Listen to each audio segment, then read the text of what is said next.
The sky above Altaris 4 burned red with the fires of war. Once beautiful crystal buildings lay broken across the landscape. The air smelled of smoke and fear. Lyra Vaughn stood at the shattered window of the command center, her blue skin pale, with exhaustion. She had not slept for 3 days. Administrator Vaughn, a voice called from behind her. The latest reports from the eastern sector. Lyra turned to see Commander Eli Kent, his uniform torn and dirty. Like all Kirani, he stood tall and slender with shimmering blue skin, but his eyes had lost their glow. He handed her a small data tablet, his hand shaking slightly. How bad? Lyra asked, though she already knew the answer. The shields are failing. The Dracorian forces have broken through our last major defense line. Eli's voice was flat. We have perhaps 2 days before they reach the capital. Lyra looked at the tablet and felt her heart sink. The numbers told a clear story. Over 70% of their military forces were gone. Their food supplies would last another week at most. The refugee centers were overflowing with scared civilians. And our evacuation ships? She asked. We can save perhaps 5% of our population. Eli looked away. We must decide who goes and who stays. Lyra closed her eyes. The Kirani had been a peaceful people. They had built their society on science, art, and philosophy. They had no enemies until the Dracorians arrived 2 years ago. The reptilian invaders had come without warning, demanding their world and its resources. When the Kirani refused to surrender, the Dracorians began their attack. Call the council, Lyra said after a long moment. We need to... A young officer burst into the room, her eyes wide. Administrator, Commander, the sensors are picking up multiple ships entering our system. Eli's shoulders slumped. More Dracorian reinforcements? No, sir, the officer said. These are different. They're not matching any known Dracorian ship patterns. Lyra and Eli rushed to the main command screen. The display showed 12 ships moving into the Altaris system. They were sleek vessels painted white and blue with strange markings on their hulls. Have they sent any signals? Lyra asked. No, Administrator, but they're moving into defensive positions around our planet. They're placing themselves between us and the Dracorian fleet, the communications officer called out suddenly. We're receiving a transmission from the largest ship. The screen flickered, and a face appeared. It was unlike any species the Kirani had ever seen. The being had light brown skin, dark hair cut short, and no scales or crystal growths. Its face was flat with a protruding nose and small ears on the sides of its head. This is Captain Frank Winters of the UES Dauntless United Earth Fleet, the being said in a deep, clear voice. We received your distress signal. Hold position. Help has arrived. The command center fell silent. No one spoke or moved. Are you real? Lyra finally asked. Her voice trembled. The being, Captain Winters, smiled slightly. Very real, Administrator Vaughn. We've been exploring this sector for the past 6 months. We picked up fragments of your distress calls and came to investigate. But why? Eli asked. You don't know us. This isn't your fight. Another figure stepped into view beside Captain Winters. This one appeared female with dark hair pulled back tightly and sharp eyes. I'm Strategic Commander Lisa Nguyen, she said, and we make it our business to help those who cannot help themselves. The Dracorians have left a trail of destroyed worlds behind them. We've seen enough to know they must be stopped. Lyra felt something she had not felt in months. A tiny spark of hope. The Dracorians will attack your ships when they realize you're helping us. We're counting on it, Captain Winters said. We'd like to invite you aboard our ship to discuss strategy if you're willing. 2 hours later, Lyra and Eli stood in the docking bay of their last functional shuttle. The journey to the human ship would take only minutes. Behind them, 5 Kirani guards shifted nervously. This could be a trap, one of the guards said quietly. If they wanted to harm us, they could have simply let the Dracorians finish their work, Lyra replied. We have nothing to lose. The shuttle launched smoothly. Through the viewports, Lyra could see the human ships positioned in a careful formation around Altaris 4. They were smaller than Dracorian vessels, but looked faster and more agile. As they approached the largest ship, the Dauntless, Lyra gasped. The vessel was beautiful with smooth lines and glowing blue engines. It was clearly built for both speed and power. The shuttle docked with a gentle thud. Lyra took a deep breath and led her small group through the airlock. On the other side, 3 humans waited. She recognized Captain Winters and Commander Nguyen from the transmission. The third was a broad-shouldered male with dark skin and watchful eyes. "Welcome aboard the Dauntless," Captain Winters said, placing his right hand over his chest in what must have been a greeting. "This is Colonel Jack Rivera, commander of our Marine forces." "Thank you for your welcome," Lyra said, copying the gesture. "I am Administrator Lyra Vaughn, and this is Commander Eli Kent. Please follow us to the conference room," Commander Nguyen said. "We have much to discuss and little time." The humans led them through wide corridors filled with more humans going about their duties. Some stopped to stare at the Kirani visitors, but most simply nodded respectfully and continued their work. The conference room was large with a round table at its center. A view screen on one wall showed the positions of all ships in the system. The Dracorian fleet, over 30 vessels, was regrouping on the far side of the planet. "They've noticed us," Colonel Rivera said, pointing to the screen.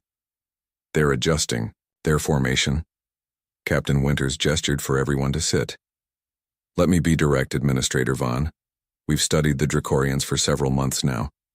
They've destroyed or enslaved 12 civilizations that we know of.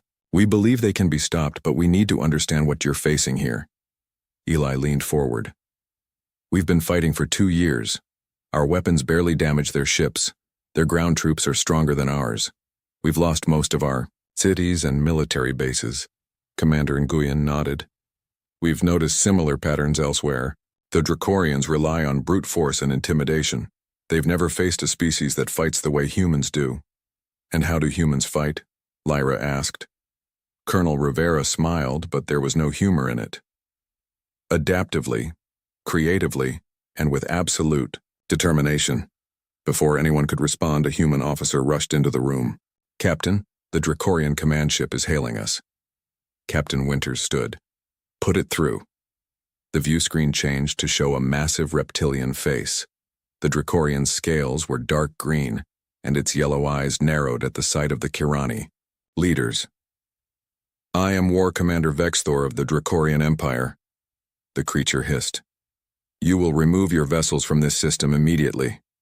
The Kirani world is claimed by the Empire." Captain Winters stepped forward. "I am Captain Frank Winters of the United Earth Fleet. We have established diplomatic relations with the sovereign Kirani people. Any further aggression against them will be considered an act of war against Earth and its allies." The Dracorians' mouth opened in what might have been laughter. "You threaten the Empire? You know nothing of our power, human. And you know nothing of ours," Commander Nguyen said calmly. Vexthor's eyes narrowed. "You have 1 hour to leave the system or we will destroy your ships." The screen went black. Captain Winters turned to Lyra and Eli. "It appears we're out of time for lengthy discussions. Are you willing to fight alongside us?" Lyra looked at Eli, who nodded firmly. She turned back to the humans. "We have little left to offer, but what we have is yours." "Good," Colonel Rivera said, "because I brought 12,000 Marines who are very eager to meet these Dracorians." For the first time in many months, Lyra felt her spirit lift. Perhaps, just perhaps, not all hope was lost after all. The hour passed quickly. On the bridge of the Dauntless, Captain Winters stood with his hands clasped behind his back. Beside him, Commander Nguyen studied the tactical display, her face calm despite the tension in the air. "The Dracorians are moving their ships into attack formation," a young officer reported. "As expected," Winters said. He pressed a button on his chair. "All ships, battle stations. Deploy fighters and prepare defense systems." Administrator Vaughn watched with wide eyes as the bridge transformed. The calm, ordered space became a hive of focused activity. Humans moved with purpose, calling out reports and status updates. "You've done this before," she said quietly to Commander Nguyen. "Many times," Nguyen replied without looking up from her display. Humanity had its own wars before we reached the stars. We learned hard lessons about survival. Colonel Rivera entered the bridge, now wearing a black armored suit with a helmet tucked under his arm. Marine dropships are ready. Ground teams are standing by. Captain Winters nodded. Begin the first phase. On the main screen, small craft launched from the human ships. They moved with incredible speed, darting toward the approaching Dracorian fleet. What are those? Commander Kent asked. Fighter craft, Rivera explained. Each piloted by a single human. Fast, agile, and heavily armed. The fighters reached the Dracorian ships and began flying complex patterns around them. The larger, Dracorian vessels fired energy weapons, but the human craft were too quick, dodging the blasts with ease. They're just flying around them, Lyra said, confused. They're not attacking. Commander Nguyen smiled slightly. They're scanning and mapping, learning the Dracorians' weapon systems, response times, and blind spots. Human pilots are very good at this. After several minutes, the fighters pulled back. Captain Winters received a data transmission and nodded with satisfaction. Begin Phase 2, he ordered. 3 of the human ships moved forward, positioning themselves directly in front of the Dracorian fleet. The reptilian invaders fired immediately, bright beams of energy striking the human vessels. Your ships, Kent cried out. They'll be destroyed. But the human ships didn't explode or break apart. Instead, they were surrounded by shimmering blue fields that absorbed the energy attacks. Adaptive shield technology, Captain Winters explained. The more they hit us, the better our shields learn to resist their specific weapons. The human ships now returned fire. Their weapons were different from the Dracorians. Instead of energy beams, they fired what looked like small projectiles that moved at incredible speeds. Kinetic penetrators, Rivera said, noting the Kirani leaders' confused looks. Simple, but effective.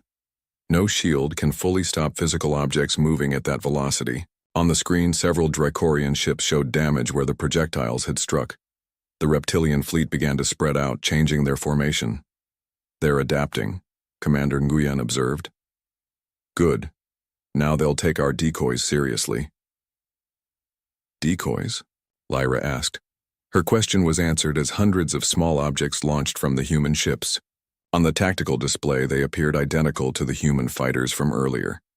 The Dracorian fleet split its fire, trying to target both the decoys and the real threats. Now, Captain Winters said, Colonel, you may begin your operation. Rivera pressed a hand to his ear. All dropships, you are cleared for launch. May God have mercy on the Dracorians because we won't. From underneath the human ships, larger vessels detached. They were blocky and utilitarian, clearly designed for one purpose: delivering soldiers to the ground. What are you doing? Commander, Kent asked. Taking back your planet, Rivera replied. Starting with your capital city.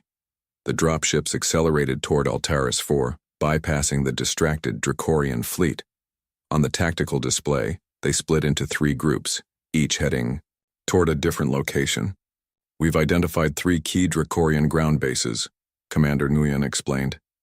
If we can capture or destroy them, their ground forces will be disorganized. Lyra stepped forward. Our people, our civilians, many are still in those areas. No, Captain Winters said gently. That's why we're sending in our best. Marines trained in urban combat and civilian extraction. I don't understand, Commander Kent said. Why would you risk your people for ours? Colonel Rivera's expression hardened. Because we've been where you are. Humanity nearly destroyed itself before we learned to work together. We promised ourselves that if we ever found other intelligent life, we would do better than those who came before us. The bridge fell silent. Then a communication officer called out, Colonel, we have a live feed from Alpha Team. The main screen changed to show the view from a helmet camera. A human soldier was moving through a ruined street in what had once been a beautiful Kirani city. Ahead, a group of reptilian soldiers had cornered several Kirani civilians. Permission to engage, a female voice said over the feed. Granted, Rivera replied. Save those civilians, Lieutenant Delgado. What happened next amazed the Kirani leaders. The camera moved with blinding speed as the soldier charged forward. 2 more humans appeared from different directions. Their weapons fired with sharp, controlled bursts. The Dracorian soldiers fell before they could react. One Dracorian, larger than the others, managed to raise its weapon. The camera jerked as Lieutenant Delgado leaped over a fallen wall and struck the Dracorian with such force that it crashed to the ground. "Area secure," Delgado reported. The camera turned to show the Kirani civilians, huddled and frightened. "We have 12 civilians, 3 injured but stable, requesting medical evacuation." "Already on the way," another human voice responded. The screen returned to the space battle. The situation had changed dramatically. 3 Dracorian ships were heavily damaged, drifting without power. The others had pulled back into a defensive formation. "They're regrouping," Commander Nguyen said. "They didn't expect this level of resistance." Captain Winters nodded. "Good. That gives us time to secure the ground positions." He turned to Lyra and Kent. "We need to know more about your planet's defenses, what's left of them. If we can integrate our systems with yours, we can create a more effective shield." "Can help with that," Kent said with new energy in his voice. "Our crystal technology is different from yours, but it might be compatible." "Excellent. Our science officer is waiting for you in Lab 3. Captain Winters gestured and a young human stepped forward to escort Commander Kent. "And me?" Lyra asked. "How can I help?" "Your people need hope," Winters said simply.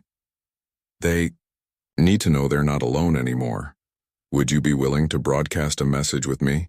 To tell them that Earth stands with Alteris?" Lyra felt tears in her eyes. Yes, I would be honored." As they prepared the broadcast, reports continued to come in from the surface. More human dropships had landed. Marine teams were engaging Dracorian forces across the planet. Most importantly, they were evacuating civilians from danger zones and establishing safe areas. One report made everyone on the bridge stop and listen. A Marine sergeant named Olivia Baker had found a group of Kirani children hidden in a school basement. They had been there for days without food. The sergeant's team had not only rescued them but had stayed to defend the position when Dracorian forces counterattacked. "This is why we fight," Colonel Rivera said quietly. "This is what humanity does best. We protect." As Lyra prepared to address her people, she looked at the humans around her, these strange, determined beings who had come from nowhere to fight for strangers. For the first time since the war began, she allowed herself to feel something beyond survival. She allowed herself to hope. The news spread quickly across Altaris, for humans had come. They were fighting the Dracorians. They were winning. In the broken streets of what was once the beautiful city of Kirel, Lieutenant Maria Delgado led her squad through the ruins. Her powered armor whirred softly as she moved, enhancing her strength and speed while providing protection. The helmet display showed her team's positions and identified any life forms nearby. "Movement ahead," whispered Corporal Greg Patel through the comm system. "Large heat signature, probably Dracorian. Hold position," Maria ordered. She crept forward alone, her rifle ready. Around the corner, she saw a Dracorian officer shouting at 3 soldiers. Between them stood a Kirani male, his blue skin bruised and his simple clothes torn. The Dracorians were pushing him, laughing. As he stumbled, Maria's translator picked up their words. "Tell us where the others are hiding or we'll feed you to the hatchlings." She had seen enough. "All units prepare to engage. Non-lethal for the prisoner, full force on the Dracorians." Her team acknowledged with clicks in her earpiece. Maria took a small device from her belt and rolled it toward the Dracorians. It made a soft beeping sound. The reptilian soldiers turned toward the noise. The device exploded in a flash of blinding light. Maria moved first, leaping from cover as the Dracorians clutched at their eyes. Her rifle fired 3 precise shots, dropping 2 soldiers instantly. Corporal Patel and Private Leah Jones appeared, from different positions, taking down the 3rd soldier and targeting the officer's legs.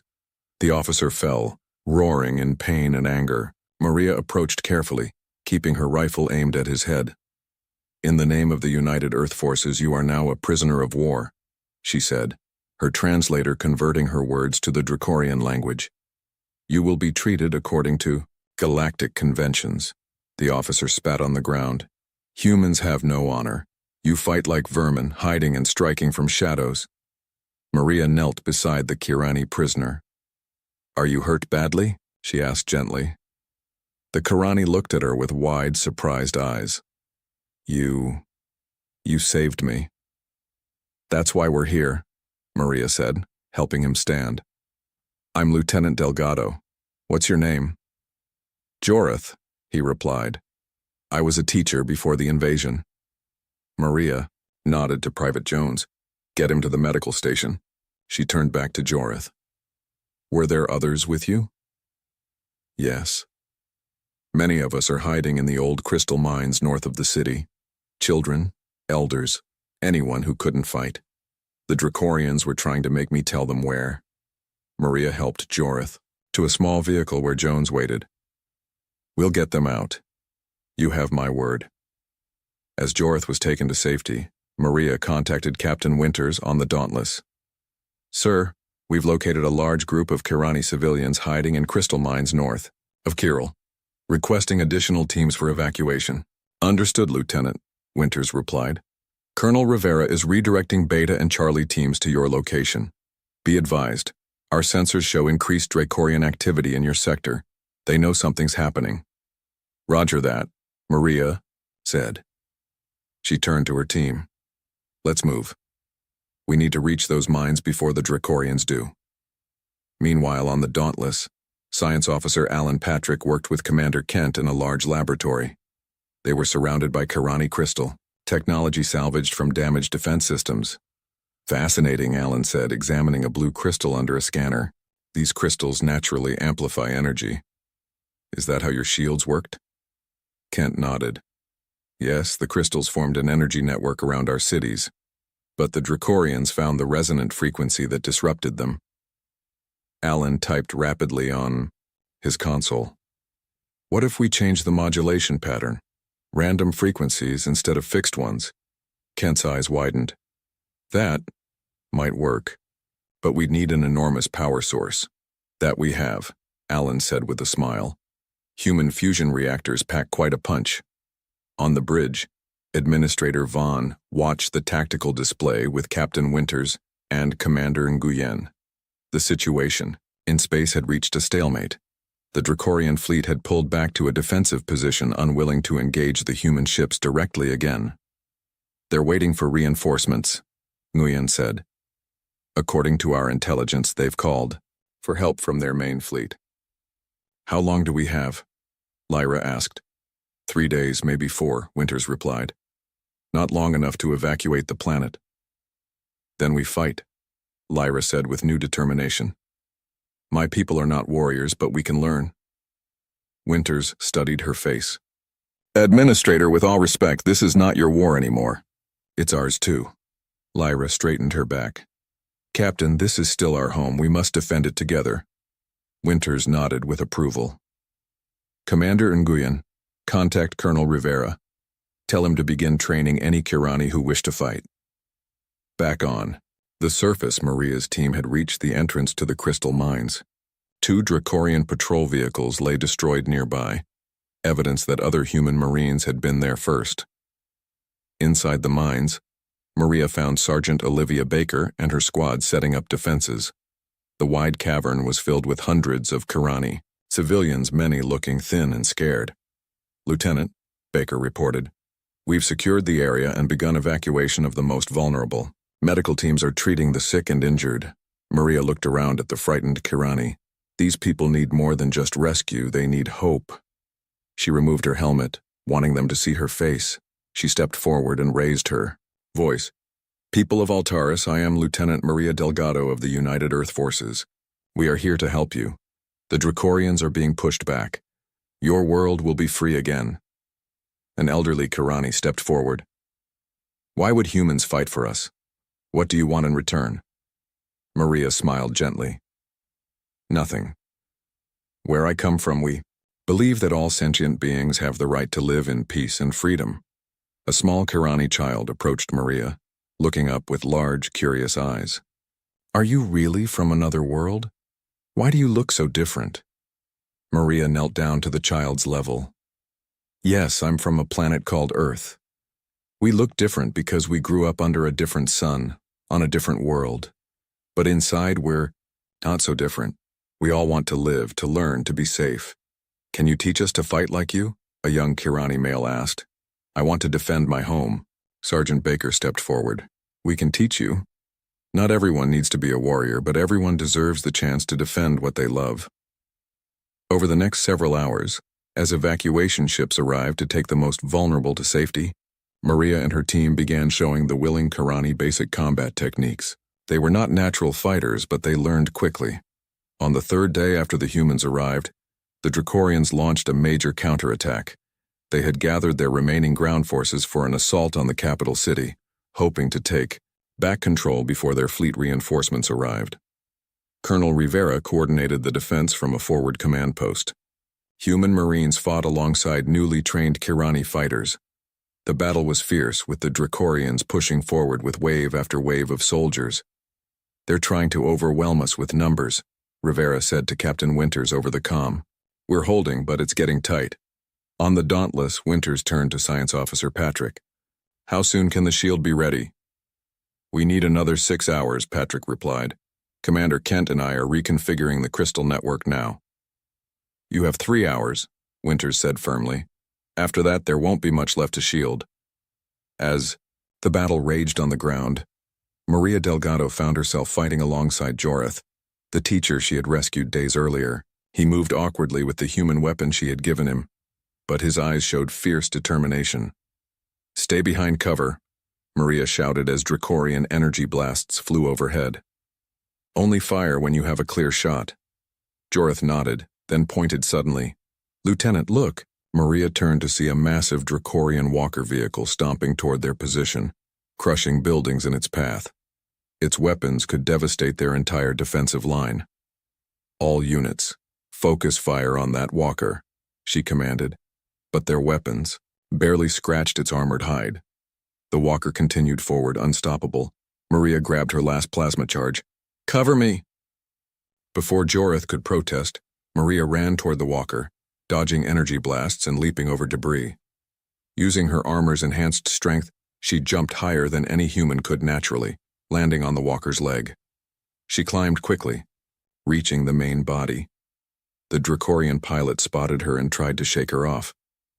Maria held tight, placing the plasma charge on what looked like an engine housing. She set the timer for 30 seconds and pushed off, falling back to the ground. Her armor absorbed most of the impact, but she still felt pain shoot through her leg. Jorith ran to her side, helping her back to cover just as the plasma charge detonated. The walker shuddered, then collapsed in a heap of twisted metal and smoke. A cheer went up from the Kirani fighters. Maria smiled through her pain. For the first time since the invasion began, the Dracorians were in retreat. News of the Dracorian retreat spread quickly through what remained of the Kirani resistance. For the first time in 2 years, they had won a major battle. Hope began to grow. In the main science facility of the capital city, Science Officer Allen, Patrick and Commander Kent worked frantically to finish the new shield system. They had connected human power generators to the remaining Kirani crystal network.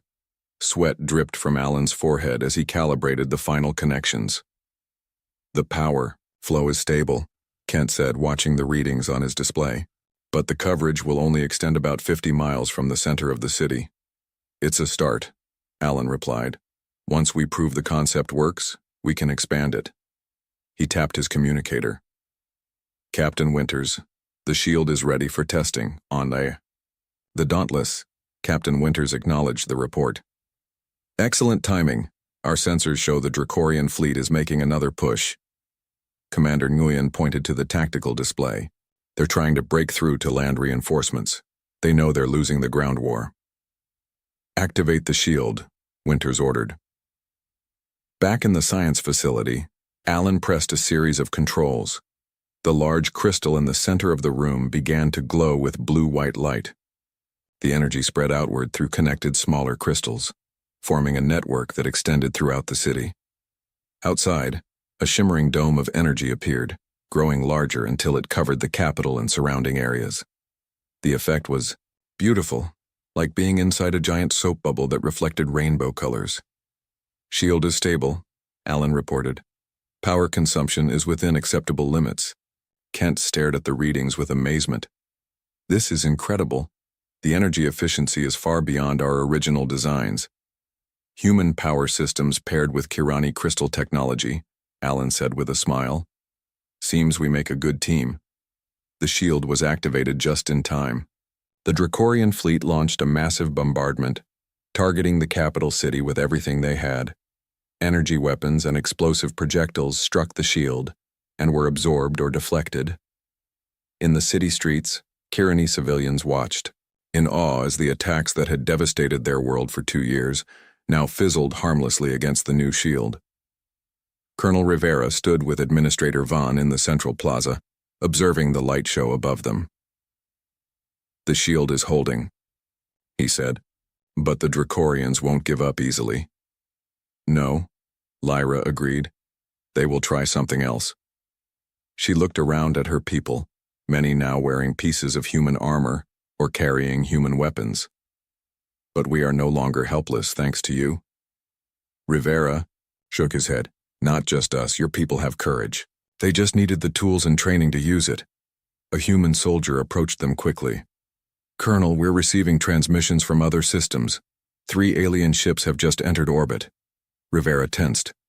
"Dracorian reinforcements?" "No, sir. They're identifying themselves as the Volturi, the Arn Collective, and the Shangxi Federation.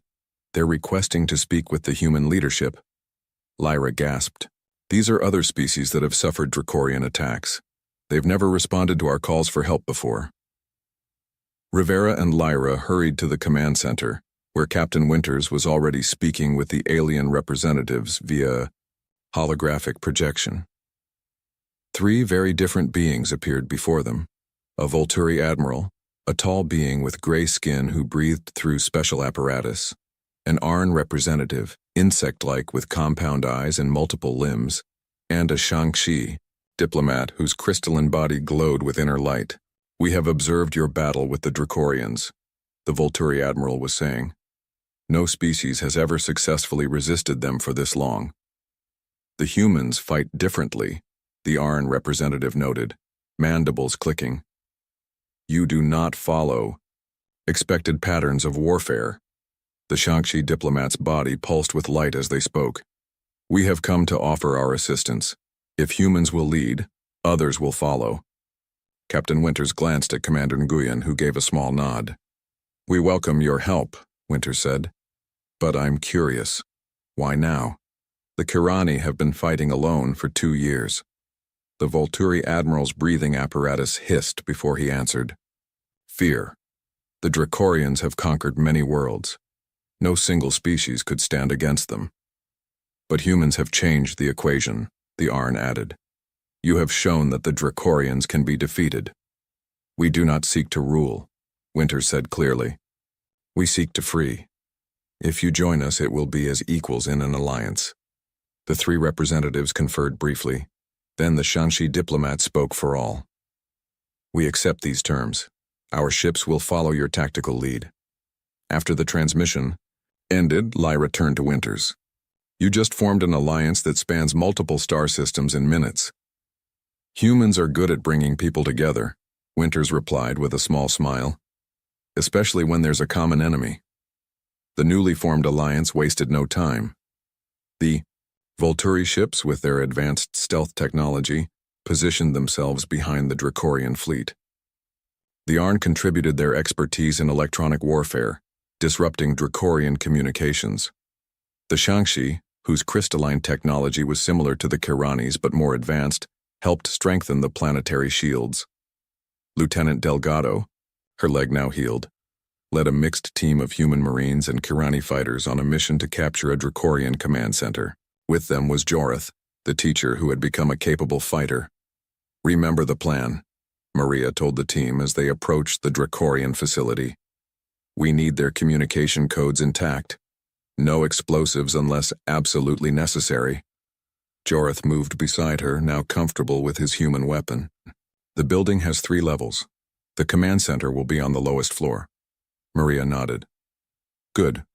We go in quiet, take out the guards, and secure the command center before they can destroy the data. The team moved silently through the night. Human Marines used their advanced armor to take the lead, while Kirani fighters provided support. They reached the facility without being detected. The first level had minimal security, just 2 Dracorian guards who were quickly subdued with stun weapons. The second level proved more challenging, with a squad of Dracorian soldiers on patrol. Maria signaled her team to hold position, then deployed a small drone that released a gas designed specifically for Dracorian physiology. Within moments, the reptilian soldiers slumped to the floor, unconscious but alive. Clear, Maria whispered. Move to the lower level. They found the command center behind heavy doors. 4 Dracorian officers were inside, working at various stations. They looked up in shock as the doors opened to reveal humans and Kirani with weapons aimed at them. Surrender, Maria said through her translator.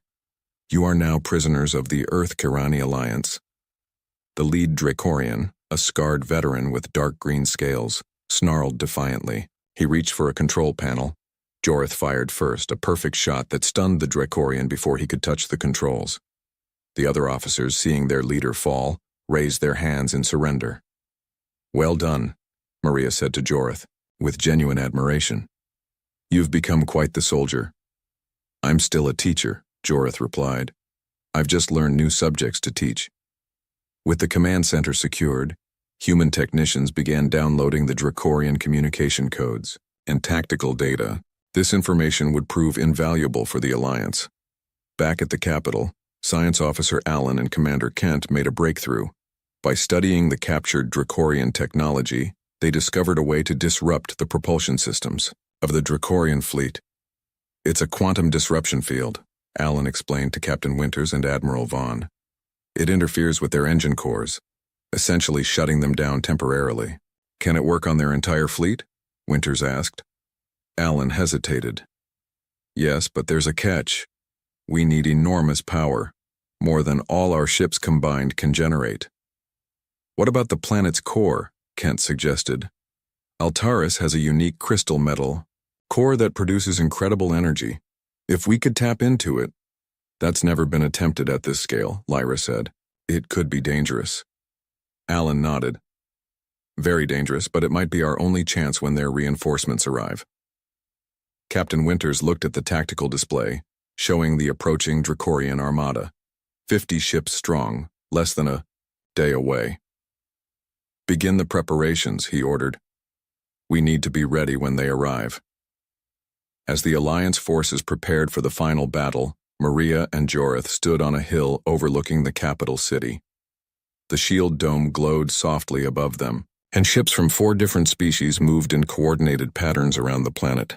I never thought I would see this, Jorith said quietly. Different worlds working together.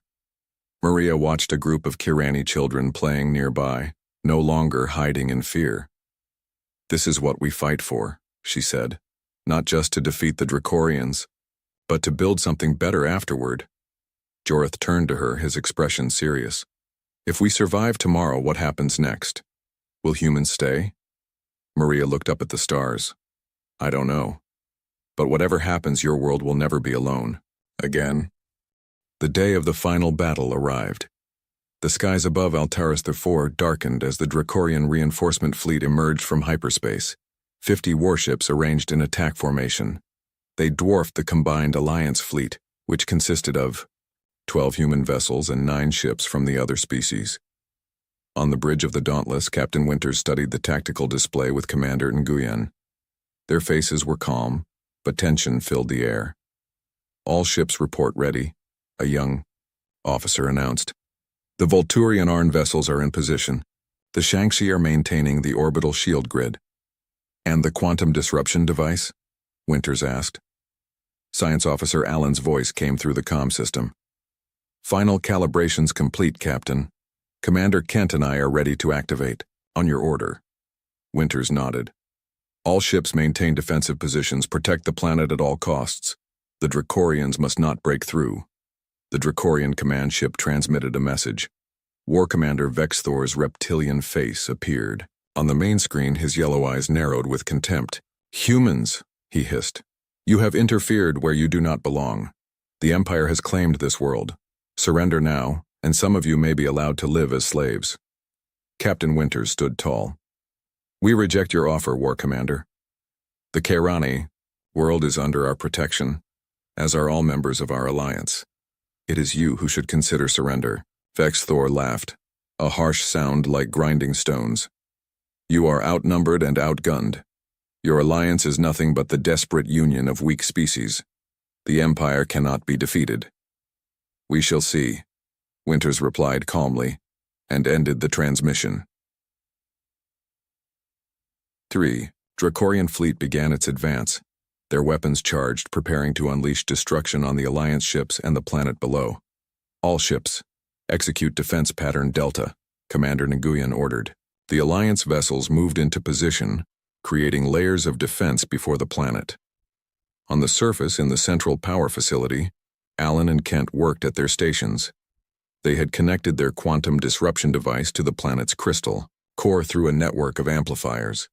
Energy readings climbed higher as the core's power flowed into their device. "Power at 70%, Kent reported.